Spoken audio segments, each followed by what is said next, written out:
Seuls les intelligents peuvent résoudre ceci. Un PDG millionnaire humilie une femme de ménage mais sa réponse laisse tout le monde choqué. Ce qu'elle révèle à ce moment-là change non seulement sa vie, mais expose un secret millionnaire que personne n'attendait. Personne ne prêtait attention à la femme en uniforme bleu marine et tablier blanc qui passait le chiffon humide sur les tables en verre de la salle de réunion. Pour les cadres en costume impeccable de VisionTech Conseil, au 23e étage d'un immeuble miroir à la Défense, à Paris, elle faisait partie du mobilier invisible comme la climatisation qui maintenait la pièce à la température parfaite pour leurs décisions à plusieurs millions d'euros. Mais un mardi matin de septembre, tout cela allait changer de manière irréversible. Isabelle Dubois avait 32 ans, mais le soleil frappant fort aux arrêts de bus lors des attentes interminables avait marqué sa peau noire de lignes qui la faisaient paraître plus âgée. Elle était mince, pas la minceur élégante des mannequins des magazines qu'elle voyait sur les tables des cadres, mais la minceur de celle qui connaissait le poids de choisir entre payer le loyer ou acheter de la viande pour le dîner. Ses mains calleuses tenaient la serpillière avec la même précision qu'elle tenait, dans une autre vie qui semblait être arrivée à quelqu'un d'autre, des stylos Montblanc en or. Elle travaillait dans cet immeuble imposant depuis exactement 4 mois et 11 jours. Chaque jour comptait. Chaque jour était une victoire silencieuse sur la honte qui brûlait encore dans sa poitrine comme une braise vive. Isabelle nettoyait les mêmes bureaux où des cadres 20 ans plus jeunes prenaient des décisions qui affectaient des milliers de vies, déplaçaient des millions d'euros, décidaient de l'avenir d'entreprises entières. Et personne ne savait, elle préférait cela qu'il y a 12 ans, à seulement 20 ans, elle avait été la plus jeune directrice financière de Morel et Associés, une société de conseil de taille moyenne qui avait atteint 83 employés et un chiffre d'affaires annuel de 12 millions d'euros. Jusqu'à ce que tout s'effondre dans des circonstances qu'elle se permettait rarement de revoir dans sa mémoire, même lors des nuits d'insomnie où le solde de son compte bancaire l'empêchait de dormir. 3 caractéristiques définissaient la personnalité d'Isabelle Dubois, une intelligence analytique aiguisée comme un scalpel, qu'elle ne parvenait pas à éteindre même lorsqu'elle était épuisée, même lorsqu'elle voulait juste exister sans penser, une dignité silencieuse qui refusait l'apitoiement, qui la maintenait la tête haute même lorsqu'elle nettoyait les toilettes des bureaux de direction, et une capacité d'observation qui transformait chaque conversation entendue pendant le nettoyage en un puzzle mental qu'elle assemblait automatiquement, sans le vouloir, sans pouvoir s'arrêter. Son conflit interne était constant et douloureux. Une partie d'elle, la partie qui se souvenait encore de la sensation de mener des réunions, d'avoir son opinion valorisée, de faire la différence, aspirait à utiliser à nouveau ses compétences, à prouver qu'elle existait toujours sous cet uniforme. Tandis qu'une autre partie, plus grande et plus forte, portait une onde profonde de l'échec passé qui la maintenait cachée, protégée par l'invisibilité que lui procurait l'uniforme de femme de ménage. Elle vivait à Saint-Denis, dans un appartement de 2 pièces qu'elle partageait avec ses 2 enfants, Antoine, 10 ans, et Clara, 7 ans. Son mari, Thomas Dubois, était décédé 3 ans plus tôt dans un accident du travail dans le bâtiment. L'assurance couvrait à peine les frais d'enterrement. C'est alors qu'Isabelle, au chômage depuis des années, a dû ravaler sa fierté et accepter le premier travail qui s'est présenté, le nettoyage. Maman est importante, peu importe ce qu'elle fait, disait souvent Antoine, trop sérieux pour son âge, lorsqu'il voyait sa mère rentrer à la maison les yeux rougis par la fatigue. Clara l'embrassait simplement, petite et chaude, sans poser de questions qu'une enfant de 7 ans avait déjà appris à ne pas poser. L'antagoniste de notre histoire était Alexandre Delamarre, un homme de 43 ans qui semblait tout droit sorti d'une publicité pour montre suisse. Peau claire, cheveux grisonnants impeccablement coiffés en arrière avec du gel importé, costume italien Hermenegildo Zegna qui coûtait plus que le salaire annuel d'Isabelle et exactement 8 500 €, calculait-elle automatiquement en voyant l'étiquette partiellement visible lorsqu'il enlevait sa veste une fois. Alexandre avait pris la direction de VisionTech Conseil à 35 ans, lorsque son père, le fondateur, avait décidé de se retirer dans un domaine en province. Il avait développé l'entreprise de conseil technologique grâce à un mélange de vision entrepreneuriale authentique et il avait du talent, c'était indéniable et d'une cruauté calculée qui écrasait les concurrents sans hésitation, qui consommait les petites entreprises comme un requin dévore les bancs de poissons. Mais sa motivation à humilier les employés subalternes n'était pas pure méchanceté. C'était quelque chose de plus profond et de plus triste, un test constant de dominance, un besoin psychologique de réaffirmer sa supériorité née de ses propres insécurités. Des secrets chuchotaient dans les couloirs qu'Alexandre portait le poids de savoir qu'il n'avait pas bâti l'empire à partir de rien, qu'il avait tout hérité. Chaque humiliation qu'il infligeait était une tentative désespérée de prouver surtout à lui-même qu'il méritait d'être là où il était. Il collectionnait les voitures classiques. Il possédait 12 Ferrari vintage dans le garage de son Penthouse à Neuilly-sur-Seine. Il en parlait constamment, comparait les projections financières au moteur, traitait les employés lents de carburateur encrassé. C'était sa façon de montrer qu'il appartenait à ce monde de luxe, qu'il n'était pas seulement le fils du patron. Ce mardi fatidique de septembre, Alexandre Delamarre était particulièrement irrité. Le projet Aurora, une restructuration complexe de 300 millions d'euros pour le plus grand client de VisionTech, le groupe Leclerc Industries, a été complètement bloqué.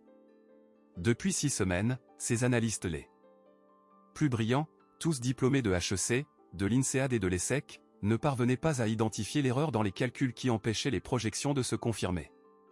Le conseil d'administration faisait pression.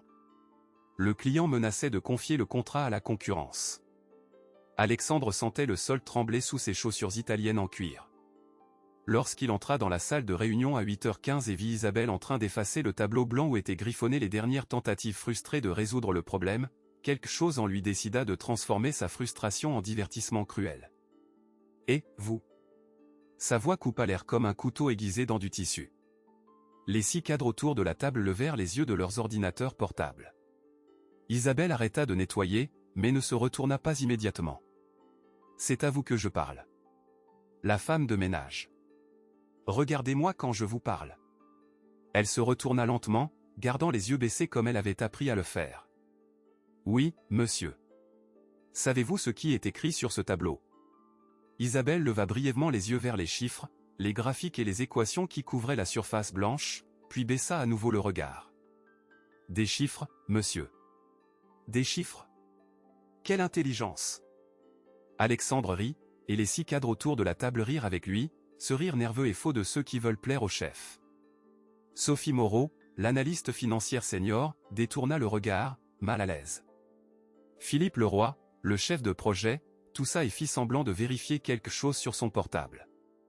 Ce sont des projections financières que mes analystes, tous avec des MBA de Harvard, de l'INSEAD et de HEC, n'arrivent pas à finaliser, continua Alexandre, se levant et marchant vers Isabelle à pas mesurés. L'erreur est quelque part dans ces calculs, et nous sommes 6 semaines à essayer de la trouver. Voulez-vous essayer? Peut-être que vous, avec votre doctorat en serpillière, verrez quelque chose que des esprits brillants n'ont pas vu. Les rires devinrent plus forts. Gêné, mais fort. Manon Girard, la secrétaire exécutive qui se tenait près de la porte, pinça les lèvres de colère silencieuse. Elle saluait toujours Isabelle dans les couloirs. Le silence qui suivit était dense, oppressant, du genre qui précède les tempêtes dévastatrices. Isabelle arrêta complètement de nettoyer. Quelque chose dans ses yeux changea, une lumière éteinte depuis des années commença à vaciller, légère mais présente. Elle regarda le tableau. Elle regarda vraiment. Pas le regard rapide et soumis de celle qui ne fait que nettoyer, mais le regard analytique, concentré, pénétrant de celle qui comprend. Pendant 37 secondes qui parurent éternelles, elle analysa les projections de flux de trésorerie, les graphiques de croissance trimestrielle, les taux de rendement mentionnés dans les notes latérales. Son esprit se maudit, merveilleux esprit qui ne s'était jamais complètement éteint, commença à assembler le puzzle. Taux d'intérêt nominal de 8,7% par an. Inflation projetée à 4,2%. Période de 5 ans. Marge de croissance de 15% par an. Saisonnalité, il n'y avait aucune mention de saisonnalité. La projection est erronée parce que vous utilisez le taux d'intérêt nominal là où vous devriez utiliser le taux réel ajusté à l'inflation. Sa voix émergea calme, technique, contrastant brutalement avec le tonnerre qu'avait été la voix d'Alexandre. L'erreur composée sur 5 ans fausse tout d'environ 23%. De plus, le modèle ne prend pas en compte la saisonnalité du secteur industriel au 3e trimestre, où historiquement il y a une baisse de 12 à 18% de la production en raison des congés annuels. Vous projetez une croissance linéaire là où il y a une croissance cyclique. L'air fut littéralement aspiré de la pièce. Alexandre Delamarre devint pâle comme un linge. Puis rouge comme une braise. Sophie Moreau, l'analyste financière, ouvrit son ordinateur portable avec des doigts tremblants et commença à taper frénétiquement. 15 secondes plus tard, son visage confirma ce que tous redoutaient déjà dans leur cœur serré. Elle a raison, murmura Sophie, si bas qu'on l'entendait à peine. Puis, plus fort, l'incrédulité tintant chaque mot, « Mon Dieu, elle a absolument raison. L'erreur de conversion est là depuis le début. Et la saisonnalité, nous n'avons jamais entré cette donnée. Le modèle entier est compromis. » Le silence était maintenant différent. Ce n'était pas le silence de l'humiliation attendue. C'était le silence du choc véritable, des mondes qui s'effondrent, des certitudes pulvérisées. Pour qui vous prenez-vous? La voix d'Alexandre trembla de rage et de quelque chose de plus dangereux, la peur de perdre son autorité, la peur d'être exposé comme moins compétent qu'une femme de ménage. Comment une femme de ménage sait-elle ces choses? Vous avez volé ça quelque part? Lu dans les documents? Non, monsieur. J'ai juste regardé le tableau, répondit Isabelle, baissant à nouveau les yeux, retournant à sa position d'invisibilité, mais il était trop tard. La boîte de Pandore était ouverte. Agent de sécurité, cria Alexandre, appuyant sur le bouton de l'interphone sur la table. Je veux que cette femme soit interrogée. Vérifiez si elle n'est pas impliquée dans l'espionnage industriel. 2 agents de sécurité entrèrent. Marc Lefebvre, le chef de la sécurité, un homme de 50 ans qui traitait toujours bien le personnel de nettoyage, regarda Isabelle avec surprise et quelque chose qui ressemblait à un respect naissant. Monsieur Delamarre, avec tout le respect, cette dame a juste regardé le tableau. Nous étions tous ici. Elle n'a touché aucun document, parla calmement Marc. Alexandre prit une profonde inspiration, réalisant qu'il perdait le contrôle de la situation. Sortez. Tous. Sauf vous, il désigna Isabelle. Lorsque la salle se vida, il s'approcha, baissant la voix à quelque chose de plus menaçant que des cris. Je ne sais pas à quel petit jeu vous jouez, mais ça ne se terminera pas bien pour vous. Compris? Oui, monsieur, Isabelle prit son seau et sortit, les jambes tremblantes, le cœur battant la chamade, l'esprit lui hurlant qu'elle avait commis une terrible erreur en s'exposant ainsi. Et le mal était fait. La bombe était plantée. Dans les jours qui suivirent, l'histoire se répandit dans les couloirs comme une traînée de poudre. Vous avez entendu parler de la femme de ménage qui a résolu le projet Aurora? La femme de ménage a humilié Delamarre. Ils disent qu'elle a signalé l'erreur en 30 secondes. Les gens commencèrent à regarder Isabelle différemment. Certains avec curiosité. D'autres avec méfiance. Comment une femme de ménage pouvait-elle savoir cela?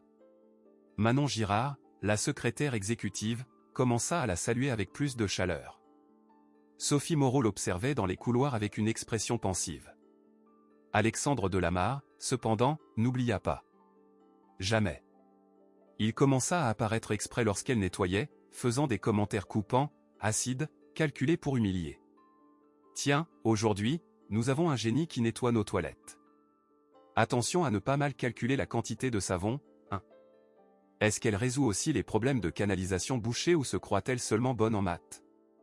Philippe Leroy, le chef de projet, fut témoin d'une de ces scènes et se sentit visiblement mal à l'aise. Il ne dit rien, personne ne confrontait Alexandre Delamarre, mais quelque chose changea dans son regard lorsqu'il voyait Isabelle. Pendant 6 semaines cruciales, elle a supporté. Elle rentrait chez elle les yeux rougis, non par la fatigue physique, mais par l'humiliation renouvelée quotidiennement. Antoine, son fils de 10 ans, commença à demander si tout allait bien. Elle mentait que oui, que c'était juste un travail pénible. Mais un soir, alors que Clara dormait déjà, Antoine lui prit la main calleuse et dit « Maman, papa disait toujours que tu étais la personne la plus intelligente qu'il connaissait. » Il avait raison, n'est-ce pas? Isabelle pleura. Elle pleura tout ce qu'elle avait retenu. Et dans ses larmes, quelque chose commença à changer. Quelque chose s'était réveillé en elle, cette partie qu'elle maintenait soigneusement endormie depuis l'effondrement de sa carrière, depuis le jour où Morel et Associés fit faillite, la laissant sans rien, la réputation détruite, le nom entaché sur le marché. Elle commença à remarquer des schémas dans les problèmes auxquels VisionTech était confrontée. C'était impossible de ne pas remarquer. Des conversations dans les salles de réunion pendant qu'elle nettoyait. Des documents laissés sur les tables. Le désespoir dans la voix des cadres au téléphone. La nuit, dans son petit appartement à Saint-Denis, avec Antoine et Clara dormant dans la seule chambre, Isabelle s'asseyait dans la cuisine minuscule et refaisait les calculs dans sa tête. Un contrat de VisionTech avec une chaîne de restaurants avait une clause de résiliation mal rédigée qui pouvait coûter des millions en procès. Elle avait vu le document en nettoyant le bureau d'un jeune avocat. Elle y pensa pendant 3 jours. Finalement, elle laissa une note anonyme sur son bureau, revoyez le contrat Gastronorme, clause 7.3, il y a incohérence avec le Code civil article 422. Vulnérabilité légale. Une semaine plus tard, elle entendit des conversations soulagées. Quelqu'un avait trouvé l'erreur. Ils avaient renégocié. Ils avaient économisé 3,7 millions d'euros. Elle le fit encore. Et encore. La projection du T3 pour le secteur automobile ignore la nouvelle réglementation de la Banque centrale sur le financement des véhicules. Ajustement de la marge nécessaire. Le modèle de tarification utilise le coût moyen là où il devrait utiliser le coût marginal. Différence de rentabilité de 8 à 12% au point d'équilibre. Les solutions fonctionnaient. Toujours. Parfaitement. Et les gens commencèrent à remarquer que quelque chose se passait. Philippe Leroy, le chef de projet, un homme de 42 ans qui avait grandi dans une famille d'immigrants travaillant 16 heures par jour dans un magasin de tissus dans le quartier du Sentier à Paris, savait reconnaître le talent caché. Lui-même avait été sous-estimé toute sa vie à cause de son nom, de son accent discret, de ses origines modestes. Un jeudi après-midi, Philippe surprit Isabelle en train de corriger discrètement des chiffres dans un rapport laissé sur une table de réunion. Elle ne remarqua pas qu'il était derrière la porte vitrée. Quand elle sortit, il entra, prit le rapport et vérifia les corrections manuscrites au crayon léger dans le coin de la page. Toutes mathématiquement parfaites. Toutes sauvant l'entreprise d'une erreur de projection de 12 millions d'euros. Philippe Leroy commença à observer Isabelle Dubois plus attentivement. Et puis vint le revirement qui changerait absolument tout. Un lundi de novembre, le projet Aurora, celui-là même dont Isabelle avait signalé l'erreur des mois plus tôt, échoua définitivement. Malgré les corrections initiales, la restructuration complète avait été mise en œuvre avec des failles structurelles dans d'autres domaines. Le groupe Leclerc Industrie était à 6 semaines de rompre le contrat de 300 millions, le plus grand client de VisionTech. Alexandre Delamarre était désespéré. Ses analystes confessèrent, lors d'une réunion tendue qu'Isabelle entendit en nettoyant le couloir, qu'il ne parvenait pas à identifier où la restructuration fuyait des ressources. Les chiffres ne concordaient pas. L'argent disparaissait quelque part dans le flux de trésorerie comme de l'eau s'écoulant par des fissures invisibles. Le conseil d'administration convoqua une réunion extraordinaire. La présidente du conseil, Madame Hélène Vasseur, une femme de 63 ans avec des lunettes à monture dorée et une réputation d'être implacable mais juste, arriva de Saint-Cloud, annulant des vacances pour gérer la crise. Alexandre, dans un mouvement mêlant désespoir et arrogance vindicative, prit une décision qui scellerait son destin. Le mercredi suivant, il convoqua une assemblée générale. Pas une réunion de direction. Une assemblée de tous les employés de VisionTech dans l'immeuble de la Défense, 217 personnes. Administratifs, analystes, managers, directeurs, personnel informatique, maintenance, nettoyage. Tous. L'auditorium du 20e étage était bondé. Les gens chuchotaient, confus. Isabelle fut l'une des dernières à entrer, par l'arrière, comme elle le faisait toujours. Marc Lefebvre, le chef de la sécurité, lui sourit. T'es discrètement. Alexandre monta sur scène. À ses côtés, gêné et essayant de se cacher, se tenait Isabelle, que 2 agents de sécurité avaient invité à monter. Bonjour à tous. La voix d'Alexandre résonna dans les haut-parleurs. J'ai convoqué cette réunion pour aborder un sujet sérieux. Comme vous le savez tous, le projet Aurora est en crise. Mes analystes, des personnes brillantes avec une formation internationale, n'ont pas réussi à résoudre le problème. Alors j'ai pensé, pourquoi ne pas donner une opportunité à quelqu'un qui se croit plus intelligent? Il désigna Isabelle de manière dramatique. Cette femme, il y a des mois, a humilié mes professionnels en signalant une erreur qu'ils n'auraient prétendument pas vue. Très bien. Nous allons tester si c'était de la chance ou de la compétence réelle. 217 paires d'yeux se tournèrent vers Isabelle. Elle voulait disparaître. S'évanouir. Redevenir invisible. Mais Antoine était dans son esprit, papa disait toujours que tu étais la personne la plus intelligente qu'il connaissait. Voici ma proposition, continua Alexandre, souriant comme un requin avant l'attaque. Je vais lui donner un accès total aux documents du projet Aurora. 72 heures. 3 jours. Si elle parvient à identifier où se trouve le problème et à présenter une solution viable, je lui offrirai personnellement, voyons voir, 1 mois de congé payé. Non, mieux encore. Le double de salaire pendant 1 an. Des murmures parcoururent l'auditorium. Quelques rires étouffés. Alexandre s'attendait à ce qu'elle refuse, ou qu'elle échoue publiquement, rétablissant son autorité entachée. Mais il leva le doigt. Si elle échoue, elle perd son emploi immédiatement. Sans préavis, sans indemnité. Et je m'assurerai personnellement que tout le monde sache que vous êtes une fraude qui a eu de la chance une seule fois. Le silence était absolu. Philippe Leroy, au 4e rang, entrelaça ses doigts tendus. Madame Hélène Vasseur, au 1er rang à côté d'autres membres du conseil, se pencha en avant, les yeux perçants fixés sur Isabelle.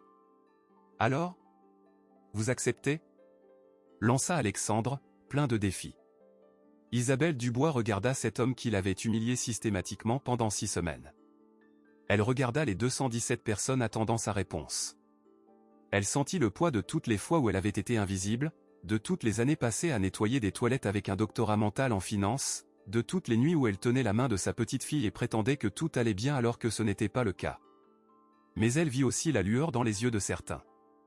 Philippe Leroy avec une lueur d'espoir contenue. Manon Girard se mordant nerveusement la lèvre. Marc Lefebvre avec les bras croisés et une expression qui semblait dire « montrez-leur ».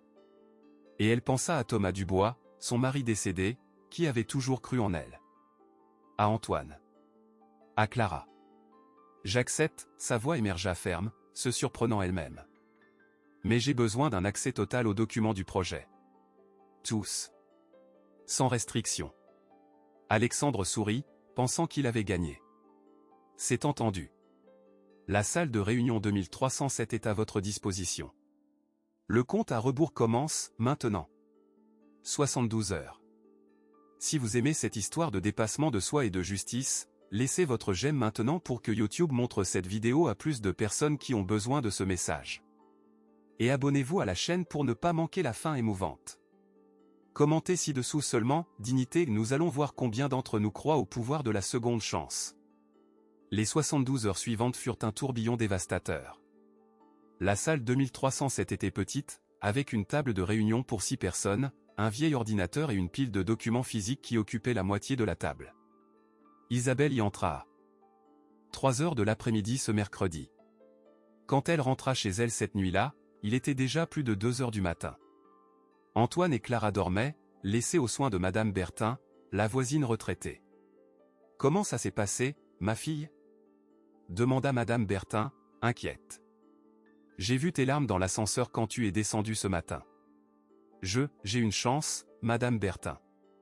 Une chance d'être celle que j'étais. Ou de prouver que je peux encore l'être. » Isabelle dormit 3 heures et retourna à Visiontech à 6 heures du matin le jeudi. Elle plongea dans les documents comme si elle respirait à nouveau après des années sous l'eau. Contrat, feuille de flux de trésorerie, projection de croissance, analyse de marché, rapport de performance trimestrielle. Le projet Aurora était complexe, une restructuration complète du groupe Leclerc Industrie, qui fabriquait des pièces automobiles, impliquant l'optimisation de 5 usines, la renégociation avec 400 fournisseurs, la relocalisation de 1200 employés, et une projection de croissance pour les 8 prochaines années. Et il perdait de l'argent comme un patient avec une artère coupée. Isabelle commença par la base, reconstruire le modèle à partir de zéro. Elle ignora les projections existantes et partit des données brutes. Coût de production par unité dans chaque usine. Marge de profit historique par produit. Variation saisonnière de la demande. Taux de change de l'euro pour les intrants importés. Chaque variable insérée méthodiquement, comme les pièces d'un puzzle géant. À 11 heures du matin le jeudi, Philippe Leroy frappa à la porte. « J'ai apporté du café, dit-il, entrant avec 2 gobelets en carton fumant. J'ai pensé que vous pourriez en avoir besoin. » Isabelle leva les yeux, cernes profonds et cheveux attachés avec un crayon parce qu'elle avait oublié son élastique à la maison. « Merci. Philippe. » Philippe Leroy. Chef de projet pour le secteur de la fabrication. Il tendit la main. Elle la serra, et cette poignée de main fut singulièrement humanisante dans un lieu où elle n'avait été qu'invisible. « Pourquoi faites-vous cela ?» demanda Isabelle. « M'aider. Tout le monde sait que Monsieur Delamarre ne veut pas que je réussisse. » Philippe sourit tristement. « Ma famille est arrivée de Chine en 1985. Mon père travaillait 16 heures par jour dans un magasin de tissus dans le Sentier. J'ai fait mes études. S de commerce en payant avec l'argent que j'avais économisé en transportant des cartons. Je sais ce que ça fait d'être sous-estimé par ce que les gens voient à l'extérieur. » Il resta 15 minutes, offrant un accès à des données qui n'étaient pas dans la pile officielle. Quelques chiffres historiques qui pourraient aider. Personne ne les a demandés, donc personne ne les a inclus dans votre paquet. Quand il partit, Isabelle ressentit quelque chose qu'elle n'avait pas ressenti depuis des années, des alliés. Dans les heures qui suivirent, d'autres commencèrent à apparaître. Toujours discrètement. Jamais en groupe. Manon Girard, la secrétaire exécutive, apporta des copies de mails qu'elle avait, accidentellement, laissées sur la table.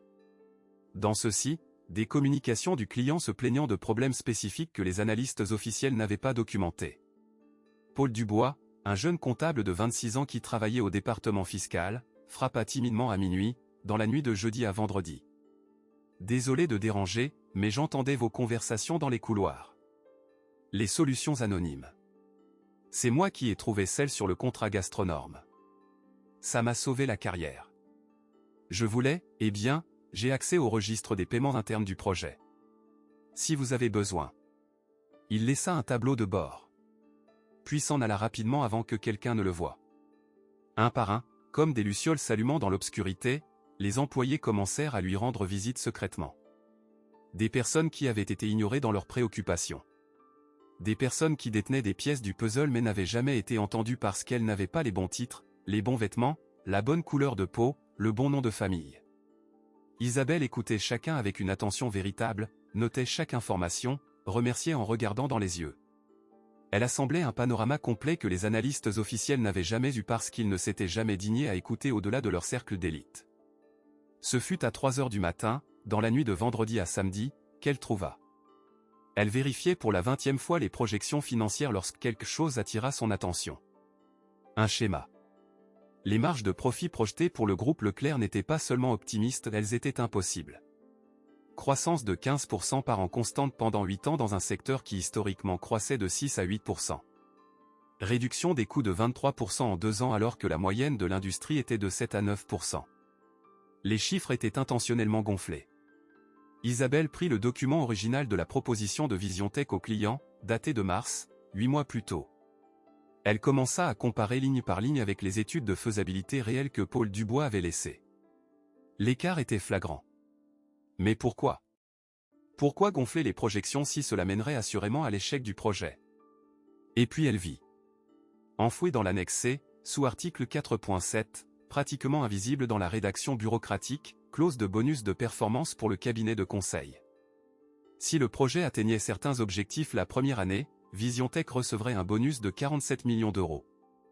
S'il n'était pas atteint, simple résiliation sans pénalité. 47 millions. Les objectifs étaient basés sur les projections gonflées. Objectifs impossibles. Ce qui signifiait. Isabelle sentit le sang se figer. VisionTech recevrait le paiement initial de 120 millions plus les 47 millions de bonus. Total, 167 millions la première année. Lorsque le projet échouerait inévitablement dans les années suivantes à cause des projections irréalistes, il y aurait résiliation. Sans remboursement. Le client perdrait l'investissement. Le cabinet de conseil partirait avec l'argent. Ce n'était pas de l'incompétence. C'était un sabotage financier calculé. Isabelle commença à trembler. Parce que cette méthodologie, ce style de structuration de contrat vicié, elle l'avait déjà vu. 12 ans plus tôt. En 2012, lorsque Morel et Associés, où elle était directrice financière à seulement 20 ans, fut embauchée par un cabinet de conseil pour une restructuration stratégique. Le cabinet avait présenté des projections brillantes, promettant une croissance de 200% en 3 ans, une expansion internationale. Le propriétaire de Morel, Monsieur Jean Morel, un homme bon mais naïf, y avait cru. Ils avaient tout investi. Vendu des actifs sûrs. Contracté des dettes gigantesques. Isabelle, jeune et apprenant encore, avait exprimé des inquiétudes concernant les projections, mais elle fut réduite au silence. Elle était trop jeune, n'avait pas assez d'expérience pour remettre en question des consultants internationaux, lui avait-on dit. 2 ans plus tard, Morel et Associés fit complètement faillite. Monsieur Morel fit une crise cardiaque à 53 ans. 32 familles perdirent leur emploi. Isabelle, en tant que directrice financière, porta publiquement le blâme. Son nom fut entaché dans des articles de presse, jeune directrice incapable de prévoir l'effondrement. Elle avait 22 ans et sa carrière était détruite avant de vraiment commencer. Le cabinet de conseil qui avait causé cela? Il s'en était sorti indemne. Avec l'argent. Avec les bonus. Sans pénalité.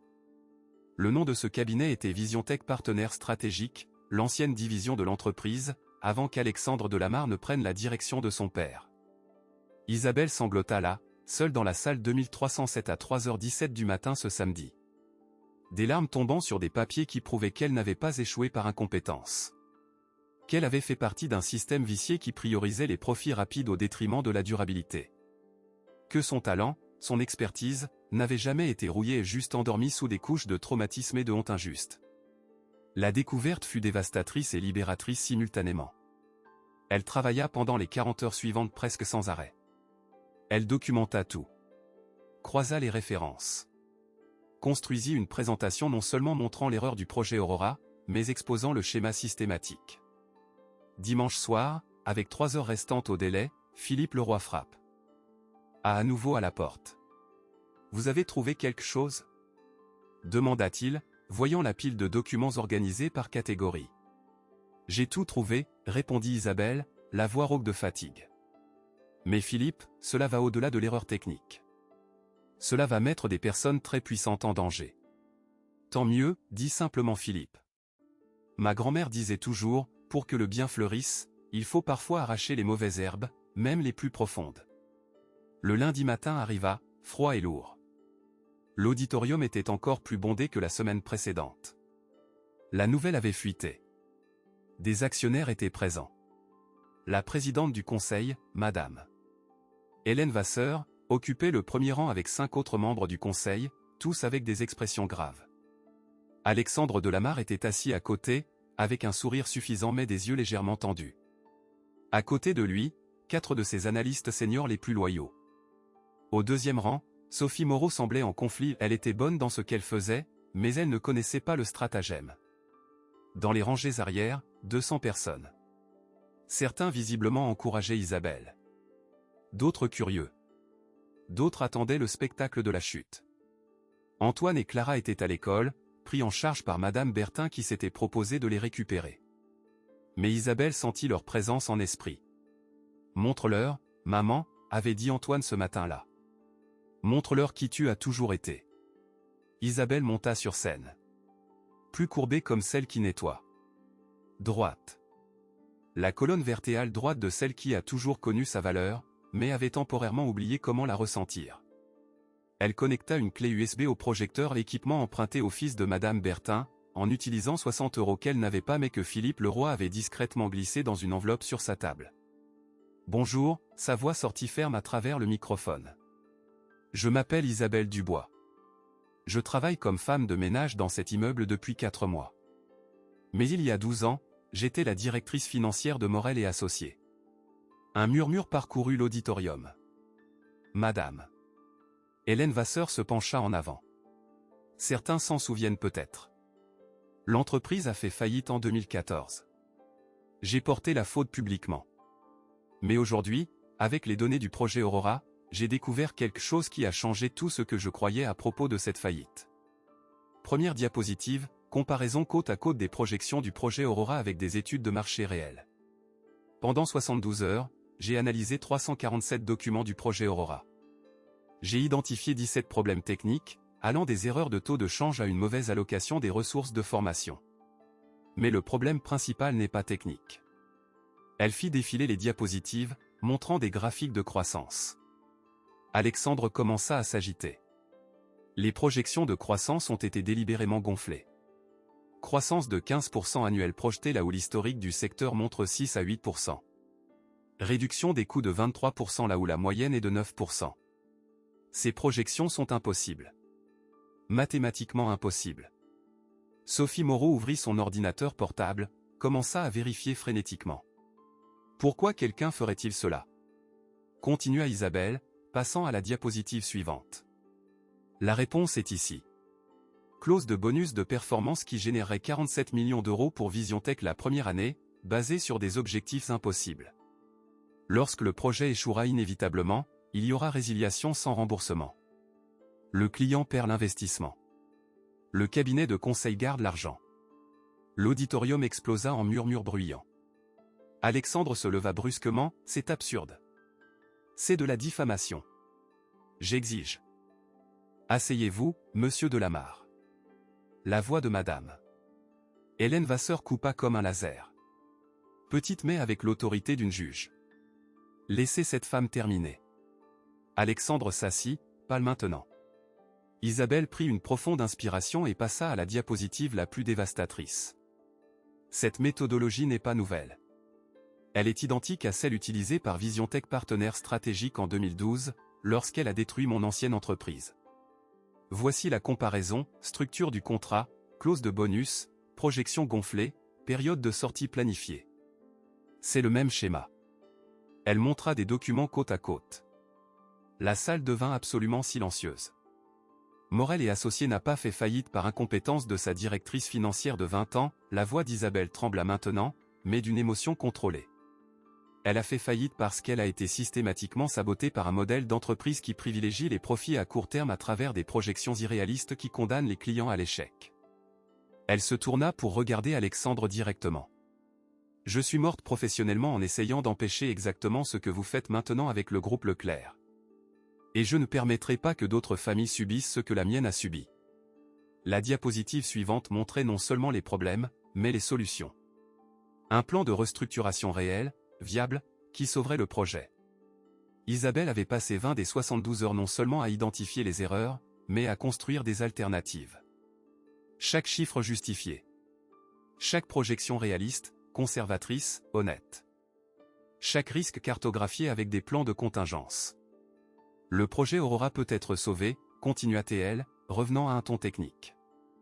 Mais il nécessite de l'honnêteté dans les projections. Croissance de 7% annuelle, pas 15%. Période de retour sur investissement de 6 ans, pas 3. Réduction des coûts de 11% en 3 ans, pas 23% en 2.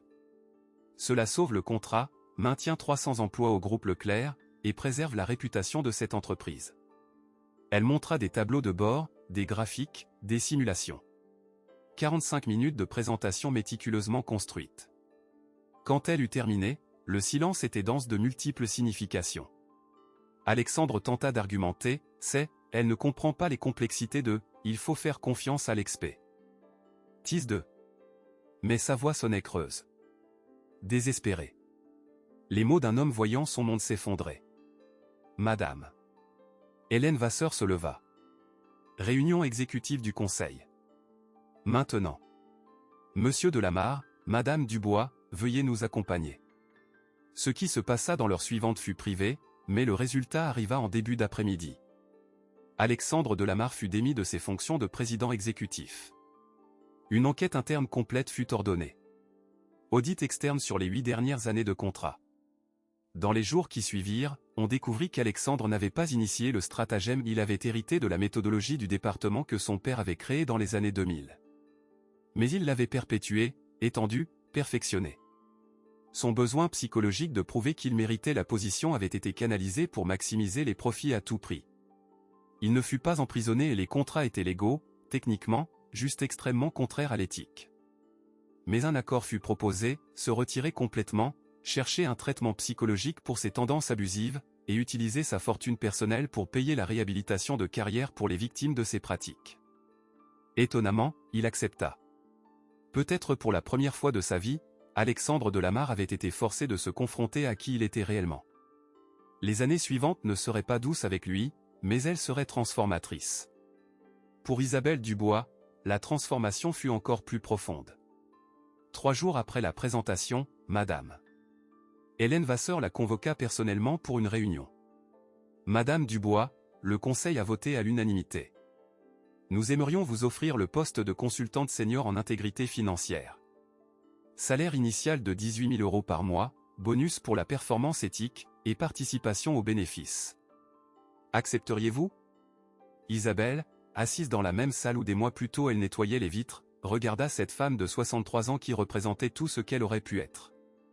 « J'accepte, dit-elle. Avec 3 conditions. Madame. Hélène Vasseur haussa un sourcil, curieuse. Premièrement, je veux créer un programme d'identification des talents cachés parmi tous les employés, pas seulement les cadres. Des gens comme Philippe Leroy, qui a grandi dans le sentier. Comme Paul, le jeune comptable. Comme moi. Accordé.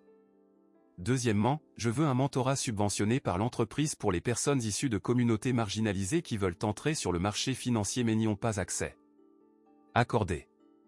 Troisièmement, je veux que mon histoire soit racontée en interne, non pas comme un conte de fées, mais comme une leçon sur la quantité de talent que la société gaspille en jugeant les apparences. Et je veux que les femmes de ménage actuelles soient les premières du programme d'identification des talents. Madame. Hélène Vasseur sourit à un sourire rare, sincère. Madame Dubois, vous venez de devenir l'employée la plus précieuse de cette entreprise. Si cette histoire touche votre cœur, partagez-la maintenant. Vous pourriez être la connexion dont quelqu'un a besoin pour croire à nouveau en sa propre valeur. Et n'oubliez pas de vous abonner et d'activer la cloche pour plus d'histoires de dépassement de soi. Commentez, ne jamais abandonner et montrez que vous comprenez le pouvoir de la persévérance. 6 mois s'étaient écoulés depuis ce lundi qui avait tout changé. Isabelle Dubois était assise à la table de la salle de réunion 2307, la même où elle avait passé 72 heures à construire sa rédemption, mais maintenant elle ne nettoyait pas. Elle dirigeait. Elle coordonnait une équipe de 7 personnes dans le nouveau programme d'intégrité et d'identification des talents de Vision Tech. L'uniforme bleu marine avait cédé la place à des vêtements simples mais professionnels. Pantalon de costume noir acheté en solde, chemisier en bon tissu qu'une couturière de Saint-Denis ajustait parfaitement, chaussures plates confortables. Ses mains avaient encore des callosités, certaines ne disparaîtraient jamais, et elle ne voulait pas qu'elles disparaissent. C'étaient des rappels d'où elle venait. Son bureau, petit mais à elle, avait une photographie encadrée au mur. Isabelle en uniforme de femme de ménage, sourire discret, maintenant la serpillière. La photo avait été prise par Manon Girard une semaine avant la présentation, à son insu. Manon lui en avait fait cadeau, pour ne jamais oublier. Antoine, maintenant 11 ans, visitait le bureau de sa mère après l'école les jeudis. Il faisait ses devoirs sur la petite table latérale pendant qu'Isabelle travaillait. Clara, 8 ans, dessinait. Un jeudi, elle fit un dessin de sa mère devant un tableau blanc géant, expliquant des choses aux gens. « C'est toi qui es importante, maman, dit-elle, fière. » Le programme qu'Isabelle avait créé avait identifié 19 talents cachés au cours de ses 5 premiers mois. Sandra Paul, femme de ménage de 34 ans, avait un doctorat incomplet en chimie qu'elle avait abandonné faute d'argent et elle travaillait maintenant au département d'analyse des processus industriels. Georges Elias, aide-maintenancier, parlait couramment espagnol parce qu'il avait grandi dans une famille péruvienne et il devint essentiel dans les négociations internationales. Mais la victoire la plus douce pour Isabelle ne résidait pas dans les chiffres, les reconnaissances, ou le salaire qui lui permettait enfin d'acheter de la viande toutes les semaines. Elle était dans le regard. Dans le regard de reconnaissance des autres femmes de ménage lorsqu'elles la saluaient dans les couloirs. Non pas avec envie, avec espoir. Espoir renouvelé que leurs propres histoires pouvaient être différentes. Que l'invisibilité n'était pas un destin, mais une circonstance qui pouvait changer. 3 semaines après sa promotion, Isabelle se tenait dans l'ascenseur lorsqu'entra Bénédicte, une femme noire de 57 ans qui nettoyait les toilettes du 10e étage. Elle regarda Isabelle, hésita, puis parla doucement, « Madame Dubois, ma petite fille termine le lycée. Elle est douée en mathématiques, mais nous n'avons pas d'argent pour l'université. Ce programme que vous avez créé, elle pourrait. Amenez-la ici jeudi à 5 heures de l'après-midi. » Répondit Isabelle, prenant la main calleuse de Bénédicte.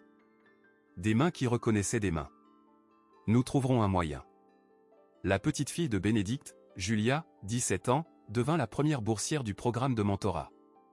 2 ans plus tard, elle étudiait l'économie dans une université privée avec une bourse complète négociée par Isabelle avec Vision Tech elle-même. L'histoire d'Isabelle Dubois se répandit dans les médias économiques parisiens. De femme de ménage à consultante, comment le préjugé gaspille les talents, titre d'un reportage dans Les Échos. Des invitations à des conférences commencèrent à arriver. Les universités voulaient son cas comme étude. Mais Isabelle était sélective. Elle n'acceptait que les invitations d'institutions publiques ou qui offraient des places gratuites aux personnes issues de milieux défavorisés. « Je ne vais pas monétiser ma douleur », dit-elle lorsqu'une société de conférences lui offrit un contrat lucratif. « Je vais l'utiliser pour ouvrir des portes. » Philippe Leroy fut promu directeur des opérations. Sa première décision fut de mettre en œuvre une politique de révision aveugle des CV sans photo, sans nom indiquant l'origine ethnique, sans adresse révélant la classe sociale. Seulement les compétences. En 6 mois, la diversité dans les embauches augmenta de 340%. Alexandre Delamarre, à vrai dire, eut un chemin plus tortueux. Les premiers mois après son éviction furent de déni et de colère. Mais le traitement psychologique obligatoire commença à enlever des couches. il découvrit que ces tendances abusives provenaient d'un vide profond, de ne jamais se sentir suffisamment digne de la position héritée.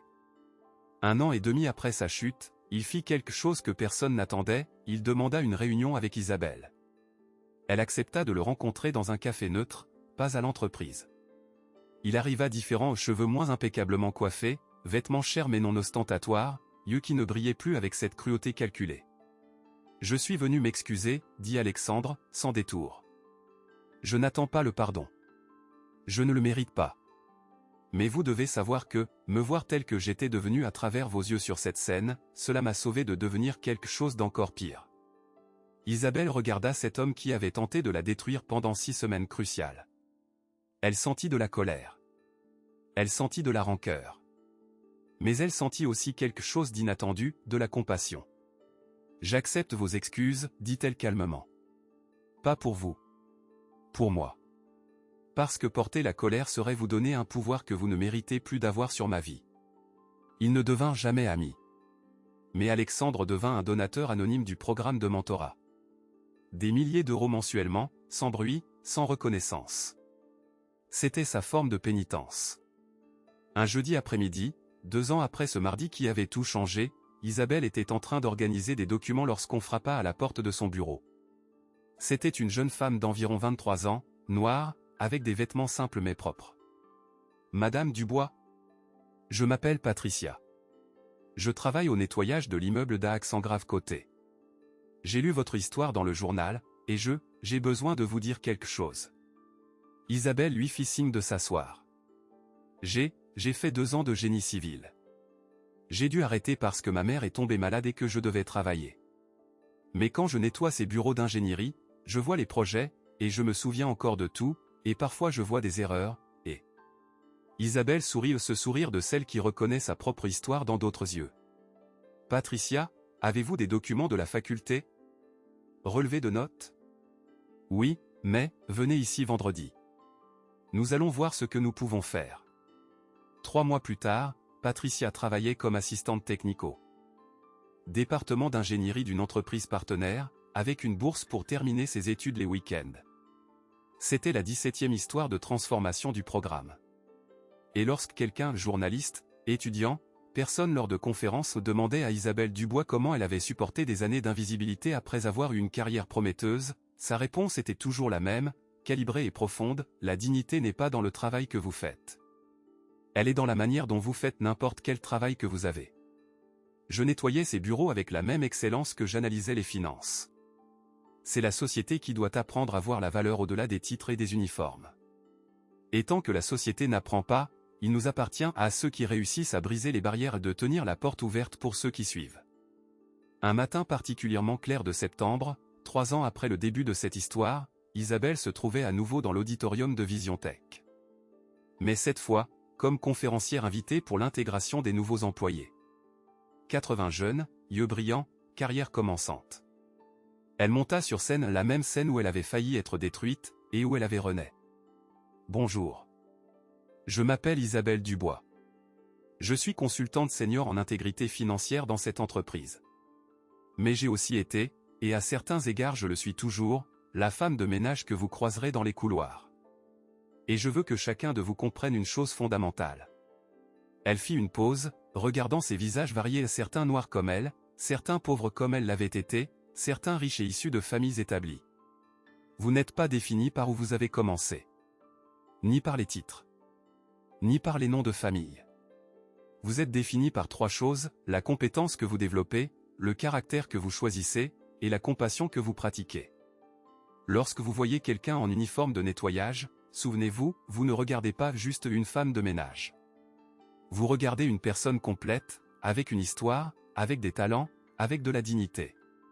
Traitez tout le monde ainsi. Parce que je vous le garantis, la personne que vous attendez le moins pourrait être exactement celle qui sauvera un jour cette entreprise. Ou qui vous sauvera. L'auditorium explosa en applaudissements. Et Isabelle Dubois, ancienne femme de ménage, ancienne directrice financière détruite, consultante actuelle et leader de la transformation sociale, sentit pour la première fois en 15 ans que sa vie avait trouvé non seulement un but, mais un sens profond. Sur le mur de son bureau, à côté de la photo en uniforme, il y avait maintenant une phrase encadrée qu'Antoine avait écrite dans une rédaction scolaire, « Ma mère m'a appris que tomber n'est pas un échec. L'échec, c'est de ne pas se relever. Mais le vrai triomphe est, en se relevant, de tendre la main pour aider les autres à faire de même. » Et c'était exactement ce qu'Isabelle Dubois faisait, tous les jours, avec chaque personne qui croisait son chemin. Et vous, combien de fois êtes-vous passé devant quelqu'un sans le voir? Combien de fois avez-vous jugé un livre à sa couverture, une personne à son uniforme, un talent à son apparence? Cette histoire d'Isabelle Dubois nous enseigne quelque chose de fondamental, la dignité et la compétence ne s'habillent pas, ne se maquillent pas, ne s'achètent pas. Elles sont simplement. Et lorsque nous apprenons à voir au-delà des surfaces, nous découvrons un monde entier de talents n'attendant qu'une opportunité, une chance, un moment de reconnaissance. Si cette histoire a touché votre cœur, si vous croyez que vous méritez d'être vu pour votre véritable valeur, ou si vous connaissez quelqu'un qui a besoin de ce message, voici ce que vous devez faire maintenant. Laissez votre j'aime sur cette vidéo pour que YouTube montre ce message à des milliers d'autres personnes qui ont besoin d'entendre qu'elles ne sont pas seules, que leur intelligence vaut plus que n'importe quel titre, que leur passé ne définit pas leur avenir. Abonnez-vous à la chaîne et activez la cloche de notification. Nous publions chaque semaine des histoires réelles de dépassement, de justice et de transformation qui vous inspireront à ne jamais abandonner vos rêves, aussi impossibles qu'ils puissent paraître maintenant. Commentez ci-dessous un mot simple mais puissant, dignité. Je veux voir combien d'entre nous comprennent vraiment que notre valeur n'est pas dans nos postes, mais dans notre essence. Inondons cette section de commentaires avec ce mot et créons une vague de reconnaissance. Partagez cette vidéo avec cette personne qui a besoin de se souvenir qu'elle est capable, précieuse et digne, cet ami au chômage, ce membre de la famille qui se sent invisible, ce collègue qui abandonne ses rêves. Vous pourriez être exactement la connexion qui change la vie de quelqu'un aujourd'hui. Nous revenons la semaine prochaine avec une autre histoire inspirante de personnes qui ont transformé la douleur en but, l'humiliation en victoire, l'invisibilité en héritage. Merci beaucoup d'avoir regardé jusqu'à la fin. Votre présence ici montre que vous croyez en la justice, aux secondes chances, et au pouvoir transformateur de reconnaître la valeur humaine partout où elle existe. On se voit dans la prochaine vidéo. Continuez de croire. Continuez de vous battre. Continuez d'être digne. À bientôt. Avis important, ceci est une histoire fictive créée à des fins de divertissement et d'inspiration. Toute ressemblance avec des personnes, des entreprises ou des situations réelles est pure coïncidence. Les personnages, les événements et les dialogues sont des produits de la création narrative destinée à transmettre des messages sur la dignité humaine, le dépassement de soi et la justice sociale. Aucune entreprise ou individu réel n'est dépeint ou diffamé dans ce contenu. L'objectif de cette chaîne est d'inspirer, de divertir et de promouvoir la réflexion sur les valeurs humaines universelles.